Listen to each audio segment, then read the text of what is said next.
Jangan salah, Android panas bukan dari RAM-nya doang.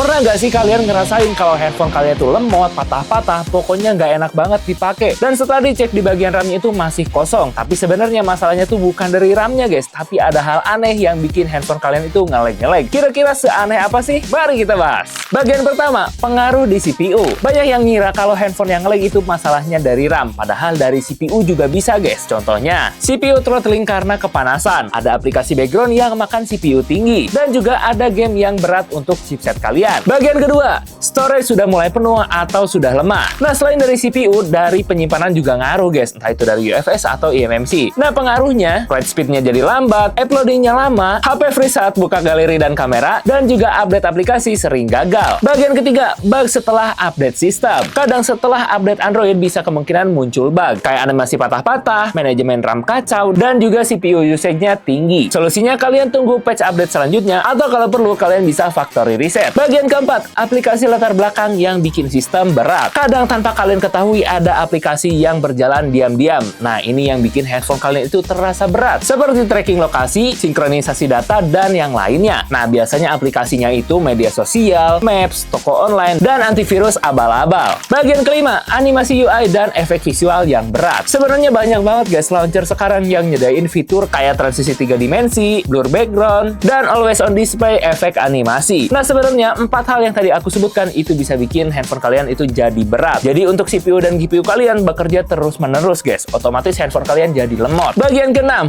IC power dan baterai bermasalah. Nah, kalau kalian udah menghindari 5 hal yang tadi aku sebutkan tapi masih terasa nge-lag, bisa jadi kerusakannya ini lebih parah di bagian IC power atau di baterai yang udah bermasalah. Tanda-tandanya biasanya HP-nya lemot tapi kondisinya dingin. Game patah-patah walaupun grafiknya rendah dan kadang restar-restar. Nah, selain itu ketika charger biasanya handphonenya cepat panas. Jadi masalahnya bukan cuma dari bagian RAM guys, bisa jadi lebih parah dari bagian IC power atau dari baterai yang bermasalah. Yang terakhir, kesimpulan. Nah, jadi kalau handphone kalian nge-lag itu bukan semata-mata kerusakannya dari bagian RAM, bisa jadi lebih parah di bagian IC power atau di bagian baterai. Tapi kalau kalian bingung cara diagnosanya, kalian bisa langsung datang ke Playfix. Di Playfix, cek dan konsultasi gratis. Nah, gimana nih kalian punya pengalaman nggak sih handphonenya nge-lag padahal RAM usage-nya masih kosong? Coba ditulis di kolom komentar ya. Dan itu dia sedikit penjelasan kenapa handphone kalian nge-lag padahal RAM-nya masih kosong. Terima kasih yang sudah menonton. Jangan lupa untuk like, comment, share ke teman-teman kalian biar yang lagi nonton. Dan jangan lupa untuk subscribe. Aku Willy. See you in the next video and bye-bye.